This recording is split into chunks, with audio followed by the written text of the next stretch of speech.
Continuamos con la clasificación de los procesos estocásticos. Al finalizar la sesión anterior, se definió lo que es un proceso estocástico con incrementos independientes y lo que es un proceso estocástico con incrementos estacionarios.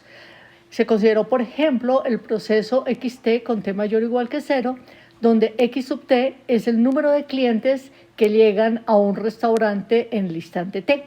Se tiene que este proceso no tiene incrementos estacionarios, pues la distribución del número de clientes que llegan al restaurante a lo largo del día no es uniforme. En esta sesión vamos a considerar que los procesos son procesos estocásticos que tienen como conjunto de parámetros un subconjunto de los reales y como conjunto de estados también un subconjunto de los reales. Comenzamos definiendo lo que significa que un proceso estocástico sea de segundo orden.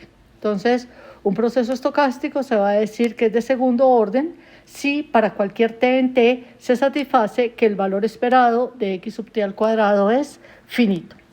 Consideremos el siguiente ejemplo.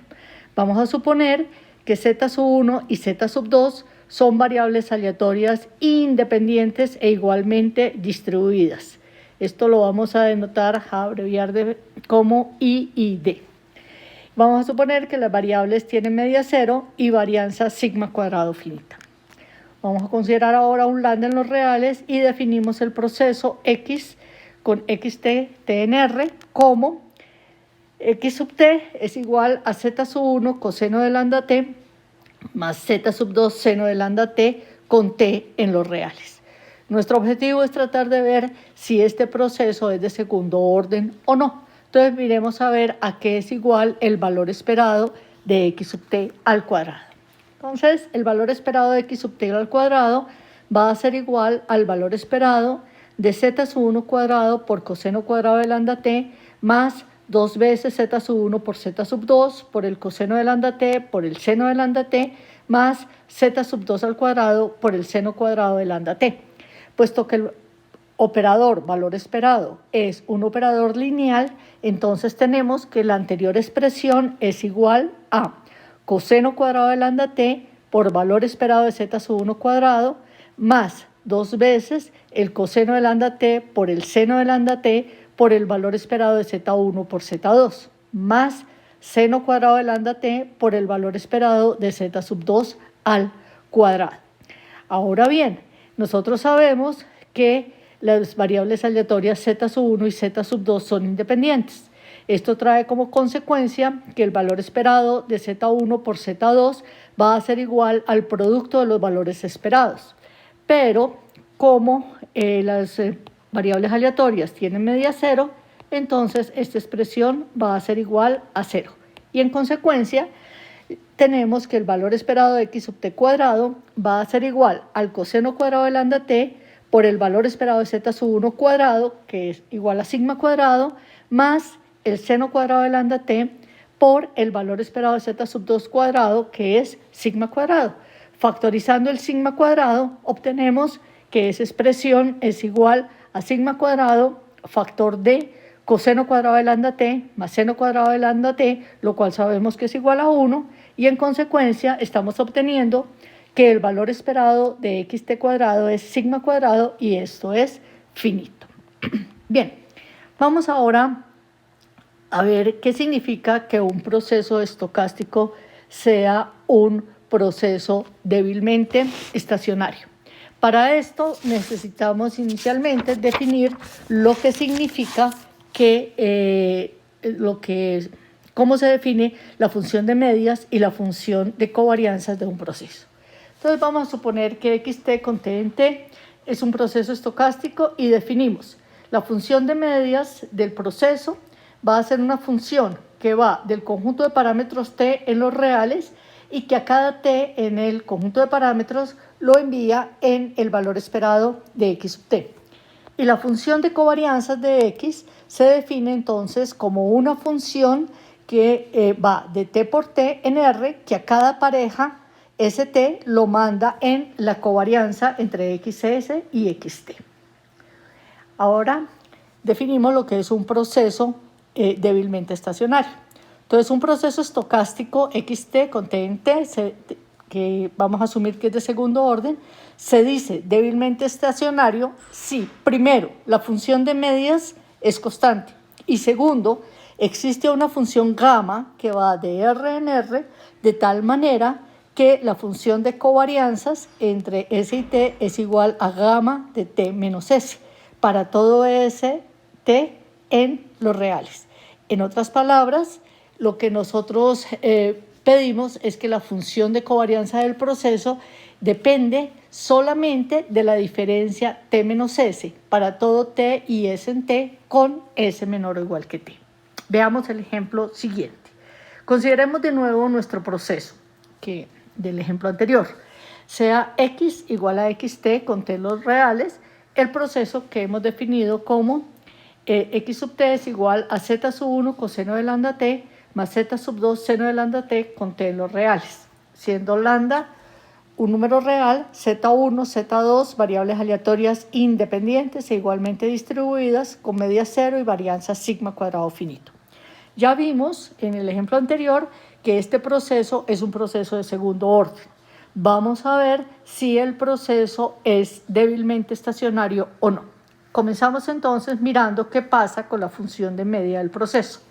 Entonces tenemos que mt, que es igual al valor esperado de xt, va a ser igual por la linealidad del operador valor esperado a coseno de lambda t por el valor esperado de z sub 1 más seno de lambda t por el valor esperado de z2. Pero el valor esperado de z sub 1, la media de z1 suponemos que es 0 y la media de z2 también es 0. En consecuencia, la función de medias de este proceso mt es igual a la constante 0. Bien, ahora veamos a ver qué pasa con la función de covarianza. Entonces vamos a tomar dos puntos S y T en los reales con S menor o igual que T. Entonces, ¿a qué va a ser igual la covarianza entre XS y XT? Por definición de covarianza, pues esto es el valor esperado de XS por XT menos el valor esperado de XS por el valor esperado de XT. Ahora, reemplazando, observamos que esto va a ser igual al valor esperado de Z sub 1 por coseno de lambda S más Z sub 2 por seno de lambda S por Z sub 1 coseno de lambda T más Z sub 2 por seno de lambda T. Esta expresión que estamos restando pues va a ser igual a 0 por lo que hicimos en la parte inmediatamente anterior. Realizando el producto indicado, entonces tenemos que la covarianza entre XS y XT es igual al valor esperado de Z sub 1 cuadrado por el coseno de lambda S por el coseno de lambda T más Z sub 1 por Z sub 2 por el coseno de lambda S seno de lambda T más Z sub 2 por Z sub 1 seno de lambda S coseno de lambda T más Z sub 2 cuadrado por el seno de lambda S y el seno de lambda T. De nuevo, utilizando la linealidad del valor esperado y el hecho de que las variables aleatorias Z1 y Z2 son independientes, concluimos que la anterior expresión es igual a coseno de lambda S por coseno de lambda T por el valor esperado de Z sub 1 cuadrado más seno de lambda S por seno de lambda T por el valor esperado de Z sub 2 cuadrado. Pero el valor esperado de Z sub 1 cuadrado es sigma cuadrado, el valor esperado de Z sub 2 cuadrado también es sigma cuadrado y entonces podemos factorizar sigma cuadrado y nos queda sigma cuadrado factor de coseno de lambda S por coseno de lambda T, seno de lambda S por seno de lambda T y sabemos que esa última expresión es igual a el coseno de lambda T menos S. En conclusión, ¿qué estamos obteniendo? Estamos obteniendo que la función de medias del proceso es constante y que la función de covarianzas depende solamente de la diferencia T menos S. En consecuencia, el proceso dado es un proceso débilmente estacionario. Veamos un segundo ejemplo. Vamos a suponer que A1 y A2 son variables aleatorias independientes, que el valor esperado de A1 es mu sub 1, el valor esperado de A sub 2 es mu sub 2, que la varianza de A sub 1 es sigma sub 1 cuadrado y que la varianza de A sub 2 es sigma sub 2 cuadrado. Vamos a definir el proceso X igual a X sub T con T mayor o igual que 0 como sigue. X sub t es igual a A sub 1 más A sub 2t. Entonces, nosotros observamos que el valor esperado de X sub t al cuadrado, que para ver si es un proceso de segundo orden podemos mirar que el proceso de X sub t al cuadrado, si hacemos esa expresión, eso nos da en total de sigma sub 1 cuadrado más mu sub 1 cuadrado más 2t por mu sub 1, mu sub 2 y más sigma cuadrado, sigma sub 2 cuadrado, ¿sí? Más mu sub 2 cuadrado y esto por t cuadrado. Esto lo hago simplemente para mostrarles que el proceso efectivamente es un proceso de segundo orden, esto es finito. Sin embargo, el proceso no es débilmente estacionario porque, si ustedes observan, el valor esperado de X sub t pues es igual al mu sub 1 más mu sub 2 por t y esta función pues no es constante. Bueno, vamos ahora a ver qué significa que un proceso estocástico X igual a X sub t con t en t sea un proceso estacionario o estrictamente estacionario. Entonces vamos a decir que este proceso es un proceso estacionario si sus distribuciones finito-dimensionales son invariantes por traslación. Es decir, ¿qué es lo que nosotros queremos?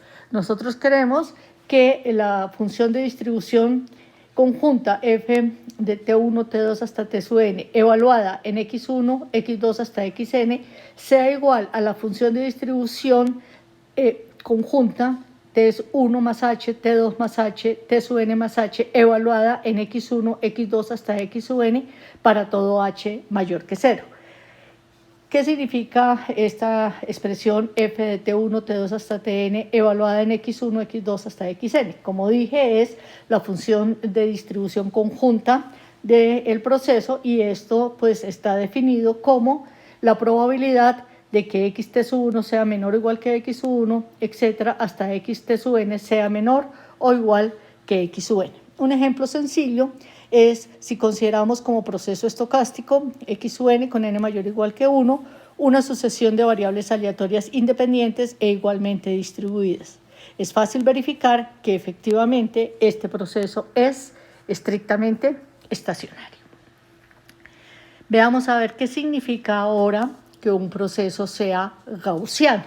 Entonces, vamos a decir que el proceso x igual a x sub t con t en t es un proceso gaussiano si la distribución de el vector xt1, xt2 hasta xt sub n es una distribución normal multivariada para todo t1, t2 hasta t sub n en t.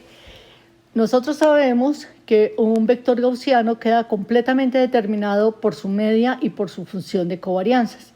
Entonces, un proceso gaussiano va a quedar completamente determinado por las dos funciones, la función de media y la función de covarianza.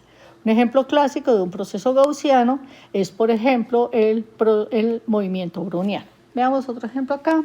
Tenemos que, supongamos que X es el proceso xt con t mayor o igual que 0. Vamos a suponer que xt es igual a z sub 1 coseno de lambda t más z sub 2 seno de lambda t, donde lambda es una constante real y z1, z2 son variables aleatorias independientes e igualmente distribuidas con distribución normal de media 0 y varianza 1. Es fácil pues entonces verificar que efectivamente este proceso es un proceso gaussiano. Finalizamos esta sesión definiendo lo que es un proceso markoviano. Solamente voy a trabajar el caso de procesos markovianos para la situación en la cual el conjunto de parámetros es el intervalo cero infinito o su conjunto del intervalo cero infinito y el conjunto de estados es discreto, más aún vamos a suponer que es un subconjunto de los números naturales. Entonces vamos a decir que este proceso satisface la propiedad markoviana si ocurre lo siguiente. para cualquier subconjunto finito o numerable de puntos, T0 menor que T1, menor que T2, menor que Tn, menor que T, se satisface que la probabilidad de que en el tiempo T el proceso se encuentre en el estado J, dado que en el tiempo T sub n estaba en el estado I, en el tiempo T sub n menos 1 estaba en el estado I sub n menos 1, etc., hasta en el tiempo T sub 0 el proceso se encontraba en el estado I sub 0, queremos que esa probabilidad sea igual a la probabilidad de que en el tiempo T el proceso se encuentra en el estado J, dado que en el tiempo T sub n el proceso se encontraba en el estado I. Y eso se debe satisfacer para todo I, J, I sub n menos 1, etc., I sub 0 estados.